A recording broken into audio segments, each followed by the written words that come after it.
Hello, welcome to my channel. My name is Brita Wallace with Wallace Family Ministry. I am a family and parent educator, and we have been going on a Love Dare journey for 27 days now. We are on day 27 of the Love Dare journey for your marriage. So we are going to hop right in. Today's Love Dare is love encourages, okay? So we always start with a verse, and our verse is Psalm 25:20. And Psalm 25:20 says, "Guard my soul and deliver me. Do not let me be ashamed, for I take refuge in you." Okay, so marriage has a way of altering our vision, right? We go in expecting our mate to fulfill our hopes and to make us happy, but this really is a really impossible expectation for us, for our spouses to fill. So our unrealistic expectations, what do you think happens when we have them? They breed disappointment. So the higher our expectations, the more likely your spouse will fail you and cause you frustration, all right? So if a wife always expects her husband to be on time, read her mind, and understand all of her needs, if he always expects her to look radiant, blindly support his decisions, and stay emotionally ready for sex, both of them will set each other up for daily failure, guys, okay? They will likely live most of their married lives in constant disappointment. That's such a sad way to live, right? But if they're realistic enough to understand that their spouse is human, occasionally forgetful, and sometimes weak and thoughtless, they'll be more delighted when their mate is responsible, loving, and kind. All right, so this is the number one key point.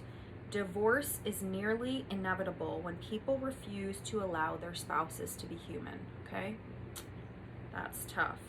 So make a transition in your thinking. We need to choose to live by encouragement rather than expectations.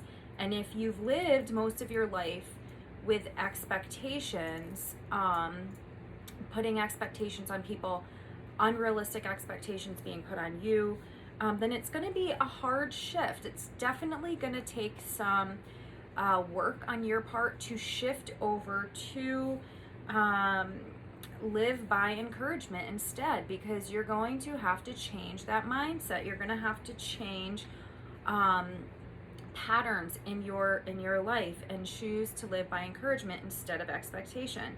So the way that your spouse has been for the last 10 years is probably what he or she will be like in the future, apart from your loving encouragement and an intervention from God, okay? So who they are right now is who they're going to be. So we need to accept them, we need to love them unconditionally, and we need to encourage them. And when you're encouraging people, even young children, I mean, just think about it. When somebody's encouraging you and rooting for you and like saying like, yeah, you can do this, and this is so amazing, and you're going to be great at this, and these are such good qualities that I see in you, you are like, there's something that happens inside of you, right? You're more apt to want to do those things. You're like, yeah, let me just keep rocking this. Let me get better at this. Let me just keep moving forward with this thing that people are seeing that I'm so amazing at and saying that I'm so amazing at, and I want to keep getting better. You want to keep practicing that. You're encouraged. You feel that inside, and your spouses are going to feel that as well. They're going to feel that encouragement, and things about them are going to change. Some behaviors by encouragement. Maybe they're just going to be more full of joy because of your encouragement. And that could be a big change for some people in some marriages. You have to look at those little small wins and say, wow, this is great. Personalities aren't going to change. Bad habits aren't going to change unless they decide this is something I really, really need to work on, and I need to get through this, and I'm going to change this, because we can't change anybody. We can only change ourselves, and people have to choose to make the changes necessary in their own life. So God can change people though, so there could be an intervention from God as well. And this is why love puts the focus on personal responsibility. This is the next thing that I want you to get. This is why love puts the focus on personal responsibility and improving ourselves rather than on demanding more from others. Man, I'm smart, guys, don't you think? I'm just kidding. let me just get back down and humble myself. A lot of things that I like go off and say like, hey, side note, I'm going to speak into this. We come back and read it in the book. So I've studied this. I, have a degree in human development and really study people and how, we're wired as humans and how our brains work. So I do have a little bit of knowledge in that area. I'm definitely have lots to learn. We all have lots to learn. We have to be forever learners. We have to be willing to be teachable. And if we're not, then we're never going to change things in our lives about ourselves. So I just want to humble myself there and say I have lots and lots and lots of stuff to learn. And I definitely don't know it all. So I was just kidding. Just making a little bit of a joke there. All right, so Jesus painted a picture of this when he said, how can you say to your brother, let me take the speck out of your eye, and behold, the log is in your own eye, right? He says, you hypocrite, first take the log out of your own eye, and then you will see clearly to take the speck out of your brother's eye. Matthew 7:4-5. So, these are some questions. Does your spouse feel like they're living with a speck inspector? Are they routinely on edge, fearful of not living up to your expectations? Would they say they spend more days sensing more of your disapproval or more of them sensing your acceptance of them? Okay? Those are important questions to answer. Perhaps you'd respond by saying the problem is not you, but it's them, right? They really do come up short in a lot of areas. Why is this your fault, right? As far as you're concerned, it takes both of you doing everything you can for your marriage to work. All right, so this is the next thing that I want you to get. Your mate may think you're overly critical, but you feel the issues you bring up are legitimate, all right? Now this is the part that I want you to get. I just keep that in mind. You're not saying you're perfect, but it seems like you should be able to point out genuine problem areas, right? This sounds, and the reason why I wanted to focus on that is because this is where we can really get prideful about ourselves and not, and do what Jesus is saying is like, hey, remove this speck from the log from your own eye. Don't be so concerned about the speck in your brother's. And this is, yeah, like, all right, maybe they think that I'm overly critical. Maybe, I have these legitimate feelings. I'm not perfect, but I'm just pointing out genuine problems in our home, and I should be able to do that, right? Right? Okay? So, this is the most important. The problem with this mentality is that few people are able to respond to criticism with joyful aspiration. All right? So if you're criticizing, if you're coming at them constantly, how do you expect them to speak back to you in return? So when it seems clear to your spouse that you're unhappy with them, whether by direct confrontation or the silent treatment, it's hard for them to not feel deflated instead of motivated, okay? And I can speak into this because I have been this person in my marriage. I'm not proud of it, but I have been. And if I'm in like this really, really overly stressed state, I can go back there. And I try really, really hard not to do this and try to be more of an encourager, especially with the growth that I'm looking for in my life. But this is not something that I am the best at. And I can say that I can do it for other people. It's so strange, but it's so hard because you have so many, because I get it. And that's like the point is you have so much conflict or so many things have happened or whatever, like going on in your own home or your own marriage. So it's so much harder to offer that forgiveness that we were talking about, in our last, on day 26, when we have all this stuff and maybe some of it isn't resolved, and maybe that's why it's so hard for you. You have to keep forgiving over the same things over and over again, and it becomes exhausting, and you're just like, man. But the thing about it is that we have to remember, and I have to tell myself this too at times, you can only change yourself. you can only change your reactions to things. You can only change yourself. And if you are constantly reacting by criticizing in a negative way, that's how your life is going to be. Number one, that's how your marriage is going to be. You're going to pass that on to your children, and that's how they're going to be.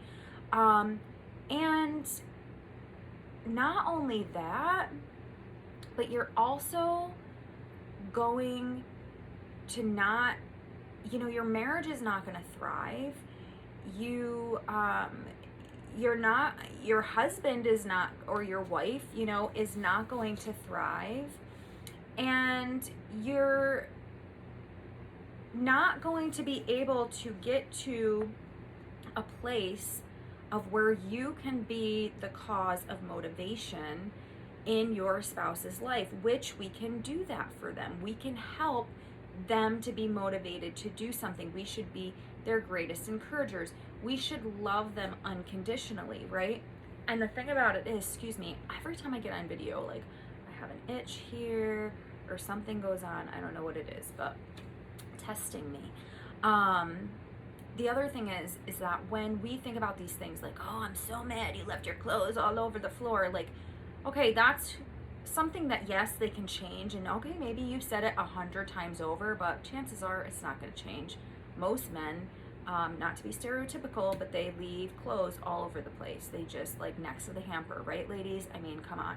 We can all, a lot of them do that. You get the rare man who really cleans up after himself and picks up after himself. I just don't know that that's how God designed them, is to, like, be good at that. And we have to, like, so we're gonna nag them about the same thing for our whole entire lives, or we can encourage them in their strengths, right? So, and let's make a commitment to think about the things that we love about our spouse that are good in them, like, so I can think about, my husband leaves clothes all over the place, and I'm not saying that my husband does or doesn't, but I'm just saying, like, as an example, right? So I can say that, or I can say, but my husband is an amazing dad. He's super caring. He plays with our kids. I mean, better than I do, plays with them. Just really gets into childlike state in certain moments of the day, and it's beautiful to watch. That's such a great quality to have. So that's just one example. Like, okay, maybe he does this, but this is also so amazing. And do you care more about clothes, or do you care about the relationship dynamics in your home? Because for me, my husband is a man who is like many others, who leaves clothes next to the laundry basket or on the floor next to the bed or whatever. And it does drive me crazy. If I'm having a bad day, then I'm like, whatever about it, because I'm human too.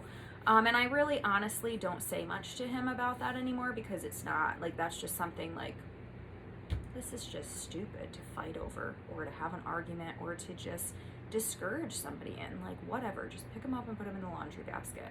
It's not about winning or losing, it's about the relationship, remember? So I care more about the family dynamics, the relationship dynamics in my home, than I do about the clothes on the floor, okay? Not every moment of every day. Like I said, I'm human, so I'm going to go through those days where I'm just having a bad day, I'm overwhelmed, I'm stressed, and I'm going to gripe about that. Maybe not to him, but to myself. And then I have to work through that and decide, well, do you want to have a day like this your whole entire day, or do you want to just pick up the clothes, get over it, and move on, and not look for somebody to be winning or losing, or, oh, you owe it to me to pick up your clothes so I don't have to do it, because that's kind of what we're saying, even if we're not saying it, and then moving on. So do I want to stay stuck in that negative mindset, or do I want to move forward and value the relationships in my home? And that's something we really need to ask ourselves sometimes when we're concerned about dumb things, because those are trivial things. You're not going to be on your deathbed worrying about the laundry that was left on the floor, right? I just think that that's a good example. That's a common man problem, honestly. Again, not to be stereotypical, but almost. I'm a woman, and I have a lot of women friends. This is something that women gripe about a lot, is laundry on the floor, not putting laundry in a clothes basket. So it's just that simple, common annoyance that a lot of women have. Not all of them, again. My mom doesn't have this problem. My stepdad is super duper cleanly and just really picks up after himself, and he's like not of human nature, perhaps. But no, seriously. Then, you know, you have everybody has their quirks, but that's like, you're not going to be on your deathbed worrying about the laundry that was on the floor. You're going to be wanting somebody who loved you unconditionally there to hold your hand, somebody who you had a great relationship with, who you don't have to lay on your deathbed and wonder, hey, do they know that I love them, right? Because they are, because now I'm dying and I don't know if they knew that I love them, because I literally gave them a hard time all the time. That's a problem. You know, we don't want to discourage. And I know that I went off on that a little bit of a tangent there, but it's really, really true. We have to value relationships over trivial things, right? Or the right to get even, or the right to get even, trivial things, or just wanting to be right or wrong, right? Be the person that's right. We have to value the relationships. So, after all, unlike any other friendship, your relationship began with both of you willing to bend over backwards to please the other, right? I mean, that is so true. You never expected to reach a point where you think nearly everything they do is wrong and you're struggling at times with even liking this person, right? So when hopes are daily doused with cold reality, your natural reaction is to communicate ongoing frustration with them. But sadly, rather than this making them want to correct things, and this is the next point that I want to get, rather than making them want to correct things, your disapproval only makes them want to walk away and dig in deeper. They're like, I'll show you. And love is just too smart for that, guys, right? Instead of putting your mate in a position to rebel, and we do the same to our kids, love says to give them the grace and room to be themselves, okay? Give your spouse the grace and room to be themselves. Even if you're the goal-oriented type who places high demands on yourself, love calls you to lead by example, but not to force those same standards on your mate. All right, that is very important. Marriage is a relationship to be enjoyed and savored along the way.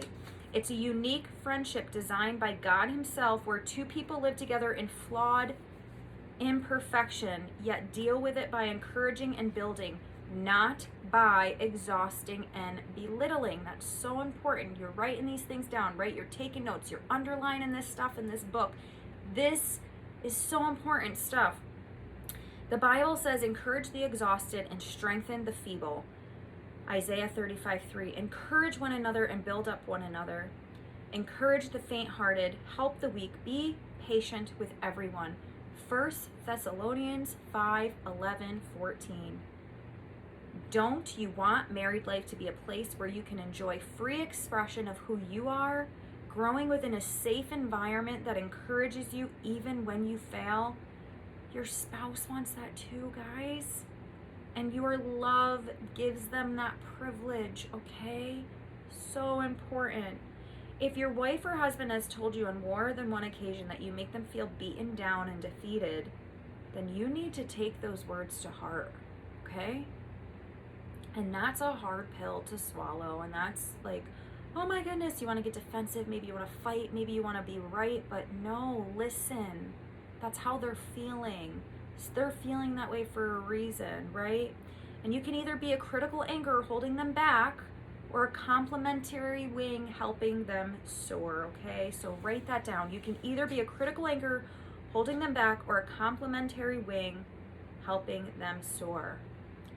Being with you should recharge them and lower their stress level, not drain them and wear them out. God is not done with your spouse yet, so let Him work, okay? Stop expecting your mate to understand all your thinking, desire all your wanting, and accomplish all your hoping. As much as they may wish they could, They cannot. Instead, what should we do? We should let them be inspired by our appreciation for them, okay? Let them be empowered by your sincere prayers and your strategic praise, all right? Write these things down, guys. Focus on their strengths and point out where they are getting it right. Let your words fill them to a new height. Then the person they're created by God to be may emerge with a new self-confidence and with love that inspires you for years to come. All right, so the dare today is eliminate the poison, okay, because that's what unrealistic expectations are. They're poison. They're poison to our spouses. They're poison to our kids. They're poison. They're poison to our families. So think of 2 areas where your spouse has told you you're expecting too much, and tell them you're sorry for being hard on them about it.